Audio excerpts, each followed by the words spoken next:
एक बड़ा सुंदर वचन मैं आपके सामने पढ़ता हूं जो कि लूका की इंजील उसके 23 अध्याय और 46 पद में हमें मिलता है।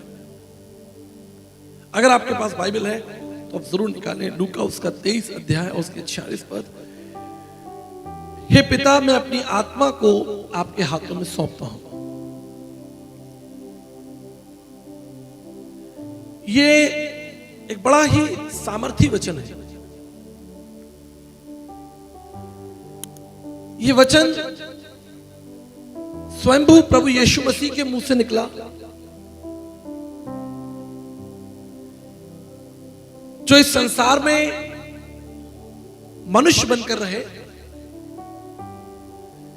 मैं आपको इससे पहले कि संदेश में अंदर गहराई में ले जाऊं, जैसा प्रभु ने कहा कि गहरे में जाल डालो, मैं आपको बता देना चाहता हूं कि यीशु मसीह, सदगुरु प्रभु यीशु कोई संत, कोई महात्मा, कोई गुरु, पीर, पैगंबर नहीं थे, कोई ज्ञानी नहीं थे, कोई तत्वदर्शी नहीं थे, कोई दर्शन शास्त्री नहीं थे।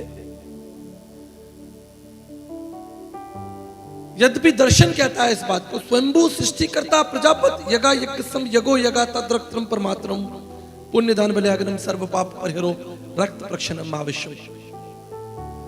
समस्त मानव जाति के उद्धार के लिए स्वयंभू सृष्टिकर्ता प्रभु इस संसार में मनुष्य बनकर आए। दर्शन कहता है शब्दो ब्रह्म शब्दाक्षर परम ब्रह्मा, शब्दो शब्दाक्षर परम ब्रह्मा, अर्थात शब्द जो परमेश्वर है, जो शब्द रूपी परमेश्वर है, जो अज्ञात है, अगोचर है, अदृष्टा, जिसे आंखों से देखा नहीं जा सकता, जिसके बारे में स्वामी विवेकानंद जी ने बड़े विस्तार से समझाया स्वामी विवेकानंद साहित्य सर्वस्व में, कि परमेश्वर जो है वो अज्ञात, अगोचर है, अदृश्य, अदृष्टा है, जिसे मनुष्य आंखों से नहीं देख सकता, क्योंकि वो तो विराट है। उसका स्वरूप इतना विराट है कि मनुष्य का मस्तिष्क, उसका दिमाग, हम जिसे कह सकते हैं कि वो कल्पना ही नहीं कर सकता। वो परमेश्वर जिसने इस विराट सृष्टि को बनाया हो, अगम्य सृष्टि को बनाया हो, आप क्या उसका परिचय देंगे? अभी मेरे विषय में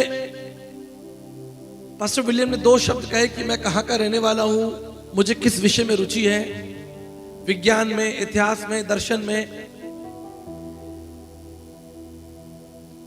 लेकिन क्या वो मेरा संपूर्ण परिचय है? वो तो कुछ मूल बिंदु थे। जब भी कोई अतिथि आते हैं तो हम उनका कुछ छोटा परिचय देते हैं, ताकि समाज को या श्रोतागण जो हैं उनको पता चले कि भाई ये व्यक्ति कौन है, कहां से आए हैं। लेकिन संपूर्ण परिचय तो मैं आपको दूंगा, मुझे क्या पसंद है, क्या पसंद नहीं। उस परिचय में यह नहीं लिखा था कि मुझे कौन सा रंग पसंद है, मुझे कौन सा भोजन पसंद है। उस परिचय में यह नहीं लिखा था कि मेरा जन्म स्थान क्या है। उस परिचय में यह नहीं लिखा कि जब मैं जवान था या बालक था तो मेरे जीवन के चुनाव क्या थे, और बहुत सी गहरी बातें उस परिचय में नहीं थी। लेकिन अब मैं जब आपके सामने बैठा हूं, मैं आपको अपना परिचय बताऊंगा। तो सृष्टिकर्ता परमेश्वर का परिचय कौन देगा? क्या कोई मनुष्य सृष्टिकर्ता परमेश्वर का परिचय दे सकता है? कोई समाज, कोई संगठन, कोई तत्वदर्शी, कोई ज्ञानी दे सकता है? बताइए कौन देगा? किस देश के लोग परिचय देंगे? किस समाज के लोग परिचय देंगे? किस भाषा के लोग परिचय देंगे उस सृष्टिकर्ता परमेश्वर का, जिसके बारे में हमारे भारतीय संतों ने कहा नैति नैति केने परिजानम। शंकराचार्य जी ने कह दिया कि हम उसका दर्शन जानते ही नहीं, उसका दर्शन कैसा है, विराट है वो तो। स्वामी विवेकानंद जी ने कहा अदृश्य, अज्ञात, अगोचर, ब्रह्म सत्य, जगत मिथ्या। उसको स्वीकार तो किया कि वो सत्य है, वो है, उसकी उपस्थिति हमारे बीच में है, लेकिन वो कौन है, कैसा है, ये नहीं मालूम। इसलिए भारतीय तत्वदर्शियों ने अपनी अपनी कल्पना के अनुसार ईश्वर की व्याख्या की। इसी संत तुलसीदास जी ने कहा जाकी रही भावना जैसी, तितवा ने देखी सूरत ऐसी। जिसकी जो समझ में आया उसने ईश्वर का स्वरूप बना दिया। किसी ने पेड़, किसी ने पहाड़, किसी ने नदी, किसी ने जीव जंतु, क्योंकि मनुष्य ईश्वर को खोज रहा है। जैसे मैं आपको उदाहरण देता हूं कि मान लीजिए मैं आपको कहूं कि जी ये मेरा पेन है और इसको मैं इस पूरे प्रांगण में कहीं छिपा दूं। इतना बड़ा ये आंगन है, इतना बड़ा स्टेज लगा है, कहीं पर जो है इसको छिपा दूं और आपसे कहूं कि ढूंढिए, तो आप पहली बार में सही जगह थोड़ी पहुंच जाएंगे। आप कभी उधर ढूंढेंगे, कभी उधर ढूंढेंगे, कभी यहां ढूंढेंगे, कभी वहां ढूंढेंगे, कहीं भी छिपा सकता हूं मैं। अब आप इसे ढूंढते रहेंगे, थोड़ी देर बाद आकर कहेंगे जी नहीं मिला। मान लीजिए मैंने तो जमीन खोदकर 20 फीट नीचे गाड़ दिया, फिर आप कैसे ढूंढेंगे? या मैंने इसको स्पीकर खोल के स्पीकर के अंदर बंद कर दिया, तो जहां तक आपकी बुद्धि जाएगी, आपकी योग्यताएं जाएंगी, वहीं तक ढूंढेंगे आप, फिर थक जाएंगे आप, फिर आप कहेंगे जी नहीं वो मिला नहीं। कोई बात नहीं, 10 रुपए का पेन था, 15 रुपए का पेन था, कोई बात नहीं, बाजार से दूसरा ले आएंगे। लेकिन अगर आपसे कह दिया जाए कि वो सोने का पेन था, गोल्ड का पेन था, ढूंढिए, फिर आप दोबारा काम पे लग जाएंगे। कहेंगे अच्छा जी सोने का पेन था 5 लाख रुपए का, तो मम्मी भी ढूंढेंगी, पापा भी ढूंढेंगे, पूरा परिवार ढूंढेगा मिलकर कि भाई 5 लाख रुपए का सवाल है, ढूंढो भाई पेन कहां गया। दिन रात ढूंढेंगे। अगर उस सत्य को जानने की ऐसी ही चेष्टा आपके हृदय में है कि मैं उसे जानकर ही रहूंगा, प्राप्त कर कर ही रहूंगा, तभी आप उसे ढूंढ पाएंगे।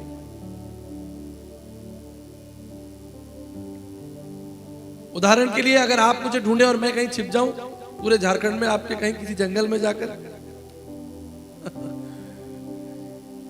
ऐसी जगह छिप जाऊं, आप ढूंढते रहेंगे।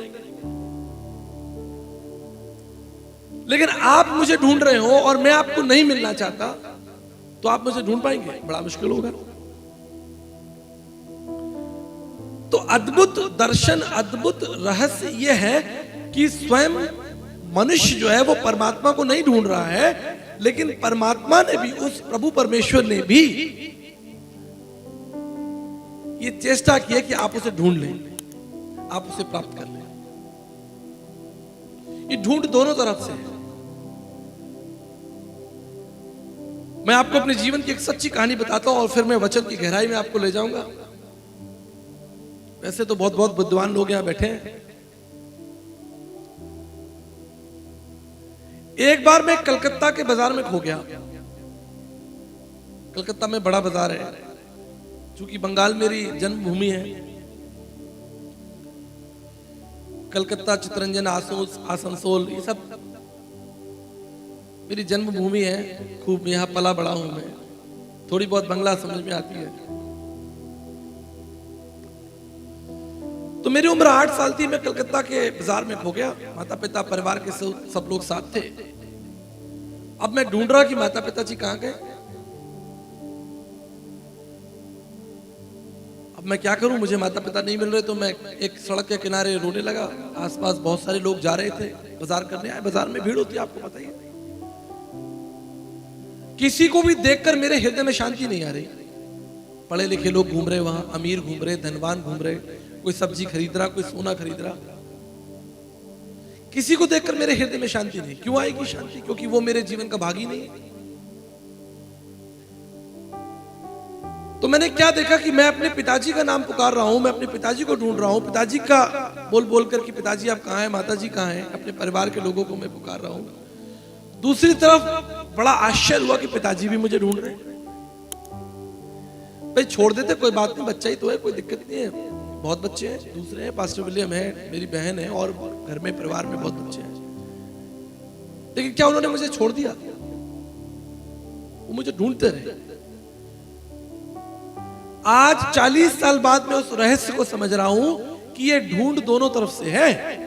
सृष्टि भी उसे ढूंढ रही है और सृष्टिकर्ता भी उसे ढूंढ रहा है। केवल आप ही उसे नहीं ढूंढ रहे हैं, वो भी तो आपको ढूंढ रहा है। परमेश्वर का वचन कहता है 99 भेड़ों को छोड़कर वो एक खोई हुई भेड़ को ढूंढने आ गया। तो अज्ञात, अगोचर, अदृश्य, अदृष्टा परमेश्वर इस संसार में क्यों उतर आया? बात वही पहुंच गई कि यीशु मसीह कौन है। कोई संत थोड़ी, कोई महात्मा थोड़ी। मैंने अध्ययन किया यीशु मसीह के ऊपर, 20-25 साल लगाए। मैं बैठा हूं आपके सामने, पूरी दुनिया में 100 देशों के अंदर प्रचार करता हूं। मैंने सदगुरु को जाना है, इसके जीवन को देखा है, मनन किया है, इसलिए आपके सामने बैठा हूं। अगर मैंने इस पर अध्ययन नहीं किया होता, इस विषय में मेरी रुचि नहीं होती, मैं नहीं आता। मैं तो इंजीनियर हूं, computer science, RDBMS, Oracle 9i, HTML, DHTML, JavaScript, visual basics, ये सब मेरे पुराने सब्जेक्ट रहे। मैं तो इंजीनियर था। लेकिन मैं एक बात समझ गया कि मेरे सॉफ्टवेयर बनाने ना बनाने से कोई फर्क नहीं पड़ेगा, और लोग बना लेंगे, लेकिन मेरे प्रभु के प्रचार ना करने से बहुत बड़ा फर्क दुनिया में पड़ेगा। इससे निकल पड़ा। बहुत कष्ट है, बहुत पीड़ाएं हैं, अपमान है, तिरस्कार है। ये सेवा आसान थोड़ी है, बड़ा बोझ है, बड़ा संघर्ष है, खासतौर पे हमारे समाज के अंदर, भारतीय समाज के अंदर, जहां इस तत्वदर्शी को, इस कर्मयोगी को, कर्मयोगी भारत में बड़ा महत्वपूर्ण सिद्धांत है कर्मयोग का। कर्मयोगी वो होता है जो अपने बारे में नहीं सोचता, जो सदा दूसरों के बारे में सोचता है। सिद्ध ब्रह्मचारी परम वैराग्य कर्मयोगी। कैसा दुर्भाग्य कि उसके खिलाफ कानून बनाए जा रहे हैं जिससे सदा दूसरों के आंसू पोंछे। ऐसे सिद्ध ब्रह्मचारी कर्मयोगी के खिलाफ कानून बन रहे हैं हमारे समाज में, जिसकी व्याख्या डॉक्टर सर्वपल्ली राधाकृष्णन कर रहे हैं। वो कहते हैं कि ज्ञान तो तुम्हें शास्त्रों में मिल जाएगा, लेकिन जीवन तो तुमको यीशु मसीह के पास मिलेगा।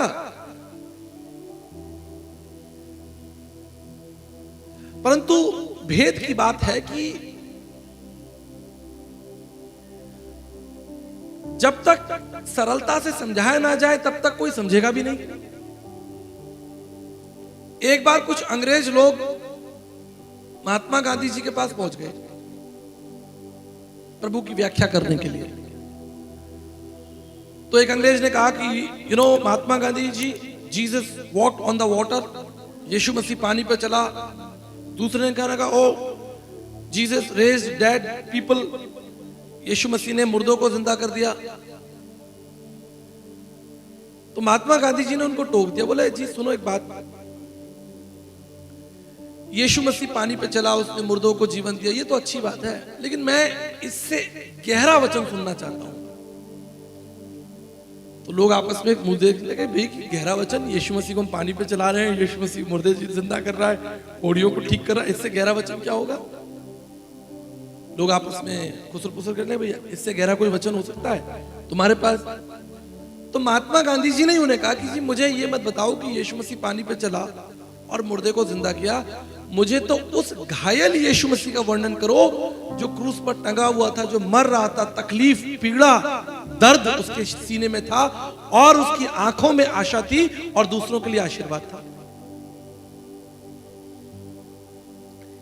तो घायल यीशु मसीह का प्रचार करें ना, उस यीशु मसीह का प्रचार करें जिसने दुनिया के अधर्म और पाप का बोझ अपने ऊपर उठा लिया। आज बड़ा दुर्भाग्य मसीह कलीसियाओं के लिए। मैं नृत्य के विरोध में नहीं हूं, जब मन आनंदित होता है तो राजा दाऊद भी नाचा, लेकिन मैं इस विषय को जरा आपके साथ साझा कर लूं। भोजन में जब हम भोजन करते हैं तो सब्जी होती है, दाल रोटी होता है, सब कुछ भोजन होता है और साइड में एक अचार भी होता है। अचार जो है वो भोजन का हिस्सा है, लेकिन अचार संपूर्ण भोजन नहीं है। ठीक इसी तरह आज आधुनिक समय में मसीह कलीसियाओं का स्वरूप बड़ा चेंज हो गया है। हम अचार के पीछे भाग रहे हैं, हम उन चीजों के पीछे भाग रहे हैं जो चीजें नाशवान है। 2 दिन की महत्वपूर्ण क्लासेस हुई आज गुरुकुल में, बहुत गहराई से अध्ययन हुआ प्रभु के जीवन पर, भारत के इतिहास पर, भारत की संस्कृति पर, सुसमाचार पर, प्राचीन कलीसियाओं की सेवाओं पर, भारतीय मसीह संतों के ऊपर, पंडिता रमाबाई नीलकंठ शास्त्री, मधुसूदन दास, राजा राम मोहन राय, रानी अमृता कौर जिन्होंने एम्स हॉस्पिटल बनाया दिल्ली का, भारत की पहली स्वास्थ्य मंत्री, मसीह यीशु की शिष्या। आप गायब थे, टाटा नगर के लोग गायब। क्यों? सबको ये लगा कि जी हम शाम की सभा में चले जाएंगे, वो बड़ी सभा होगी, यहां 8 घंटे कौन अध्ययन करे। ये दुर्भाग्य हमारी मसीह कलीसियाओं का कि जब तक आप गहरे में जाल नहीं डालेंगे आप उस मसीह का दर्शन नहीं कर पाएंगे। इसलिए 2 दिन का गुरुकुल का अध्ययन हुआ, मसीह के बारे में गहराई से बातें हुई और जो लोग यहां पर थे उन्हें आशीष मिली। मैं धन्यवाद करता हूं। प्रभु यीशु मसीह अध्ययन का विषय है, मनन और चिंतन का विषय है। अरस्तु ने कहा, अरस्तु बड़े दार्शनिक थे, उन्होंने कहा कि मनुष्य जो है वो विवेकशील प्राणी है। चिंतन करना, मनन करना जो है वो उसका कर्तव्य नहीं, उसका धर्म है। हमारा धर्म है, हमारा कर्तव्य है कि हम विषय पर अध्ययन करें और मनन करें, जैसा आज हम कर रहे हैं। बीते 2 दिनों में किया, आने वाले दिन में भी करेंगे। लिखा है कि प्रभु यीशु मसीह ने कहा कि मैं अपनी आत्मा को आपके हाथों में देता हूं। आत्मा से महत्वपूर्ण क्या हो सकता है, मुझे बताएं। अगर एक व्यक्ति के जीवन में आत्मा से शरीर छोड़कर चला गया तो क्या बचा? कुछ बचा? आप मुझे बताइए। इसलिए पौलुस कहता है दिखने वाली चीजें नहीं, अदृश्य चीजों की ओर, जो चीजें दिख नहीं रही हैं। जैसा वचन आपके लिए पढ़ा गया कि संसार की बातें, जो कुछ संसार दिख रहा है ये तो नाश हो जाएगा, लेकिन परमेश्वर का वचन सनातन काल तक बना रहेगा। इस पर मनन कीजिए। अगर मनुष्य के जीवन से, इंसान के जीवन से अगर आत्मा ही निकल गया तो शरीर का क्या लाभ? फिर तो लोग ले जाएंगे इसे अपनी अपनी संस्कृति के अनुसार, जलाएंगे, गाड़ेंगे। तो आत्मा पर मनन करना बहुत जरूरी है। जो चीजें नहीं दिख रही, मेरी बात ध्यान दीजिएगा, जो चीजें नहीं दिख रही हैं, दिखने वाली चीजें उन्हीं पर खड़ी हैं। दृश्य चीजें, जो चीजें दिख रही हैं वो ना दिखने वाली चीजों के ऊपर खड़ी है। जैसे ग्रेविटेशनल फोर्स, गुरुत्वाकर्षण दिख नहीं रहा लेकिन पूरी पृथ्वी खड़ी, मैग्नेटिक फोर्स के ऊपर खड़ी। आप फल सब्जियां खा रहे हैं, उसका हरा रंग है, लाल रंग है, पीला रंग है, वो दृश्य है, लेकिन आपको विटामिन तो नहीं दिख रहे। उसके अंदर जो मिनरल है, आयरन है, वो थोड़ी दिख रही है, वो आंखों से क्या दिख रहा है। परंतु आप भोजन कर क्यों रहे हैं? आप उसी के लिए तो भोजन कर रहे हैं कि उसके अंदर जो विटामिन है, आयरन है, वो आपके शरीर तक पहुंचे, उसका लाभ आपको मिले। जो चीजें नहीं दिख रही हैं उन्हीं में शक्ति है। बड़ी बड़ी इमारतें हैं, उनकी नींवें दिखती नहीं लेकिन इमारत दिखती है। 50 फुट की, 50 मंजिल की, 100 मंजिल की। बंबई के अंदर जाइए देखिए, क्यों? क्योंकि उनकी नींवें मजबूत है। आज मसीह समस्या, समाज की जो सबसे बड़ी समस्या मसीह समाज की, वो है कि हमारी नींवें जो हैं वो कितनी गहरी हैं, कितनी मजबूत है, ये प्रश्न है। आज मसीह पर चिंतन करने के लिए, मनन करने के लिए लोग ही नहीं है। भविष्यवाणियों के पीछे भाग रहे, चमत्कारों के पीछे भाग रहे, सुख संपत्ति के पीछे भाग रहे। प्रेरितों के काम उसका 3 अध्याय 5 पद में जब लंगड़ा सुंदर फाटक पर बैठा था तो वो शिष्यों से क्या चाहता था? धनी तो चाहता था भाई पैसा मिल जाए, लेकिन शिष्यों ने क्या कहा? उसने कहा कि हमारे पास धन नहीं भाई, हमारे पास जीवन की बातें हैं। लेगा जीवन ले लेगा। धन तो दिख रहा है पर जीवन की बातें दिख नहीं रही। वो तो बातें हैं, दिखती कहां है? धन दिख रहा है। आज मसीह समाज का भी स्वरूप जो है वो यही है कि भैया हम अपना घर बना रहे हैं, हम अपने बच्चों को विदेश भेज रहे हैं। पिछले दिनों लखनऊ में मेरी एक सभा थी, एक बड़ी सभा थी। तो सभा के समय में एक जवान लड़का ऊपर आ गया, बोला आचार्य जी मेरे लिए प्रार्थना कर दो। तो मैंने कहा भाई जवान बच्चा आया है, चलो प्रार्थना का विषय लेके, बड़ा विषय है, जवान बच्चे आए। मैंने कहा क्या प्रार्थना का विषय तुम्हारा? कह रहा मेरे 3 प्रार्थना का विषय है। मैंने कहा बताओ भाई क्या 3 प्रार्थना का विषय है? कह रहा पहला तो कि जी मेरे पास सरकारी नौकरी नहीं है, सरकारी नौकरी के लिए प्रार्थना कर दो। ठीक है भाई, प्रार्थना करेंगे, सरकारी नौकरी आपको मिले।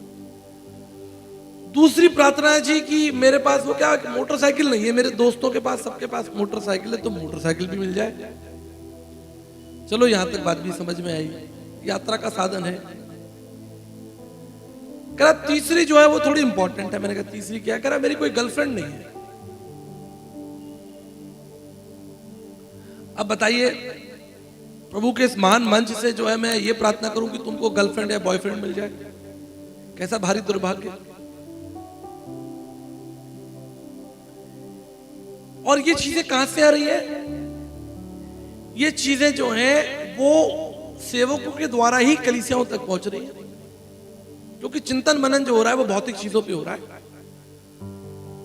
प्राचीन कलीसियाएं जो थी वो इन पर चिंतन मनन नहीं कर रही थी, वो आत्मा के वरदानों पर, पवित्र आत्मा पर, जीवन पर, उद्धार पर मनन चिंतन होता था। ये चीजें तो उनको यूं ही मिल जाती थी।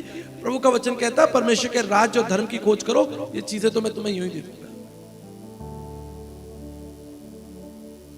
तो प्रभु ने क्या प्रार्थना की? प्रभु ने कहा कि मैं अपना आत्मा जो है वो प्रभु के हाथों में देता हूं। क्या आपने अपना आत्मा प्रभु के हाथों में दिया? कैसी भारी परिस्थिति थी। अगर आप उस विषय का अध्ययन करेंगे, जब प्रभु यीशु मसीह क्रूस पर थे, क्रूस का अपमान से भरा हुआ मृत्यु का वो जो क्षण था, कितना कठिन होगा।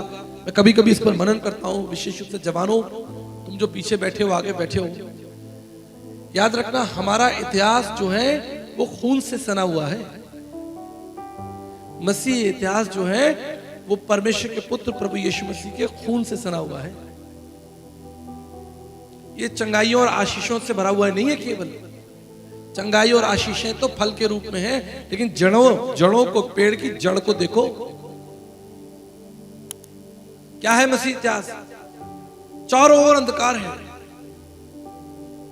हजारों लोग जिन्होंने प्रभु यीशु मसीह के द्वारा आशीष पाई, चंगाई पाई, भोजन पाया, वस्त्र पाया, वो सब भाग गए। और प्रभु यीशु मसीह उस दिन क्रूस पर अकेला है। उसके शरीर में कितनी वेदना हो रही है, कितनी तकलीफ है, कितनी पीड़ा है। हमारे छोटी मोटी चोट लग जाती तो हम परेशान हो जाते हैं, बुखार आ जाता है तो परेशान हो जाते हैं, हाथ वाथ कट जाए थोड़ा, हमारी माताएं बहनें किचन में काम करती हैं, कभी उंगली कट जाती है, धोखे से प्याज काटते हुए, टमाटर काटते हुए 3 दिन तक परेशानी होती है। शरीर की वेदना जो है कितनी कठिन होती है। लेकिन ऐसी भारी शारीरिक वेदना को प्रभु ने आपके और मेरे लिए सहा। और केवल शारीरिक वेदना ही नहीं, अपमान भी बहुत ज्यादा था। जो स्वयं जीवन का स्रोत है वो मृत्यु को चख रहा है। जिसने आदम और हव्वा के नंगता को ढका, उसके कपड़े उतार लिए गए। जिसने लोगों के आंसू पोंछे, वो अपनी आंखों से बहते हुए रक्त को नहीं पोंछ सकता। मैं कभी कभी कल्पना करता हूं कि अगर आंख के अंदर कोई चीज चली जाती है तो हम अपना हाथ तुरंत अपनी आंखों को ले जाकर उसे साफ कर लेते हैं। लेकिन प्रभु यीशु मसीह क्रूस पर थे और उनके सर से रक्त बह रहा था। और रक्त जो है वो जल की अपेक्षा बड़ा गाढ़ा होता है, थिक होता है। और वो रक्त जो है उनके सर से बहता होगा और उनकी आंखों के अंदर चला जाता होगा। वो देख भी नहीं पा रहे कौन पास खड़ा है, कौन दूर खड़ा है। वो अपने हाथों से अपने रक्त को साफ भी नहीं कर सकते। ऐसी भारी वेदना किसके लिए? क्या उन्होंने कोई अपराध किया था? वचन कहता है कि पिलातुस ने कहा इसने तो कोई अधर्म, कोई पाप किया ही नहीं। मनन कीजिए, चिंतन कीजिए, चिंतन का विषय है ही। किसके पापों के लिए, किसके अधर्म के लिए? अपने जीवन के ऊपर मनन कीजिए, चिंतन कीजिए, सोचिए अपने बारे में। आज भक्ति का जो स्वरूप है वो कितना बदल गया है कि एक मनुष्य परमात्मा के पास में, परमेश्वर के पास में क्या लेने आ रहा है? आशीषें लेने आ रहा है, चंगाई लेने आ रहा है। क्या आपको भरोसा नहीं कि ये चीजें तो प्रभु ने आपको पहले ही दे दी है? ये चीजें तो आपको प्रभु ने ऐसे ही सेत में दे दी है कि आपको भरोसा नहीं? पहले तुम उसके धर्म और उसके राज्य की खोज करो। जिसके पास पुत्र है उसके पास जीवन होगा, जिसके पास पुत्र नहीं होगा उसके जीवन में अनंत की कोई आशा नहीं होगी। प्रभु यीशु मसीह संसार में क्यों आए? कुलुस्सियों उसका दूसरा अध्याय और उसके दूसरे पद को मैं आपके लिए पढ़ रहा हूं। बुक ऑफ कोलोसियंस चैप्टर 2 वर्स 2 में जो अंतिम पद है वो मैं आपके लिए पढ़ रहा हूं। परमेश्वर पिता का भेद अर्थात मसीह को पहचान ले, जिसमें बुद्धि और ज्ञान के सारे भंडार छिपे हुए हैं। मेरी बात याद रखिएगा, परमेश्वर का वचन जो है वो कोई सलाह नहीं है। परमेश्वर का वचन मनुष्यों के लिए कोई सलाह नहीं है। परमेश्वर का वचन मनुष्यों के लिए आदेश है। परमेश्वर आप सबको आदेश देता है कि तुम परमेश्वर के पुत्र प्रभु यीशु मसीह को पहचान लो, जिसके अंदर बुद्धि, ज्ञान और जीवन के सारे भंडार छिपे हुए हैं। इसलिए आप बुलाए गए हैं। आपका जीवन सब बातों से महत्वपूर्ण है, सब विषयों से महत्वपूर्ण है। आप कल्पना कीजिए कि अगर आपको एक मौका दिया जाए कि भाई आपको 5 केजी सोना मिलेगा, गोल्ड मिलेगा, लेकिन इसके बदले में आपको मरना पड़ेगा, आपको मृत्यु चखनी, आपको 5 किलो सोना दिया जाएगा, लेकिन इसके बदले में आपको मरना, आप स्वीकार करेंगे? कैसा कठिन हो जाएगा। आपने भाई ऐसे सोने का मैं क्या करूं, जो मुझे मरी गया तो उस सोने का मेरा क्या लाभ होगा, गोल्ड का मेरा क्या यूज होगा। अच्छा राशि थोड़ी बढ़ा दें, 10 केजी कर दें तो 10 किलो आपको चमचमाता हुआ सोना मिलेगा, लेकिन इसके बदले में आपको मृत्यु चखनी है। बड़ा भारी कष्ट होगा भाई, बड़ी दुविधा हो जाएगी, मन के अंदर उथल पुथल हो जाएगी। आप कल्पना करेंगे भाई सौदा तो बहुत अच्छा है, लेकिन भाई मृत्यु के बदले कोई लाभ नहीं। इसलिए परमेश्वर का वचन आपको प्रेरणा देता है कि यदि तुम जगत की सारी वस्तुओं को भी प्राप्त कर लो और अंत में तुम्हारे प्राण की हानि हो, तुम्हारे जीवन की हानि हो, और तुम्हारा ये शरीर और तुम्हारा आत्मा नरक में डाला जाए, तो क्या लाभ होगा? तो सबसे उत्तम क्या हुआ, सबसे महत्वपूर्ण क्या हुआ? आपका आत्मा, योर स्पिरिट। आपके अंदर आत्मा जब तक है आप जीवित है। आत्मा के द्वारा ही तो जीवन है। आत्मा नहीं है तो जीवन का कोई अर्थ नहीं, कोई मूल्य नहीं। इसलिए परमेश्वर भी जानता था कि जब वो अपने शिष्यों को छोड़कर प्रभु यीशु मसीह आकाश में जा रहे थे, शिष्य डरे हुए थे। बोले भाई हमारा प्रभु तो, हमारा गुरु तो हमें छोड़ के जा रहा है, अब हम जिएंगे कैसे? अब क्या होगा हमारा? अब ये लोग जो पीछे पड़ेंगे, हमारे लोग हमें सताएंगे। प्रभु ने कहा डरो मत, मैं तुम्हें पवित्र आत्मा दूंगा, डरो मत, मैं तुम्हें अकेला नहीं छोड़ूंगा, अनाथ नहीं छोड़ूंगा, मैं अपना आत्मा तुमको दूंगा, और पवित्र आत्मा क्या करेगा? तुम्हारी सहायता करेगा। क्या आपने पवित्र आत्मा के लिए कभी प्रार्थना की, जैसा आप घर मकान के लिए प्रार्थना कर रहे हैं? क्या आपने कभी बैठकर मनन और चिंतन किया कि परमेश्वर मैं आपके भेदों को और आपके रहस्यों को जानना चाहता हूं, आपकी सामर्थ का, आपकी पवित्रता का दर्शन करना चाहता हूं, आपकी योग्यताएं जो प्रभु के अंदर थी, जो कार्य उसने किए, जो सामर्थ उसके अंदर थी, जो जीवन, जो पवित्रता उसके अंदर थी, कभी अध्ययन किया आपने? इसलिए मैं आपको यकीन दिलाने आया हूं, फिर से याद दिलाने आया हूं, फिर से तैयारी कराने आया हूं कि संसार और संसार की बातें समाप्त हो जाएंगी, लेकिन आत्मा की बातें, वचन की बातें, वचन की गहराई कभी खत्म नहीं।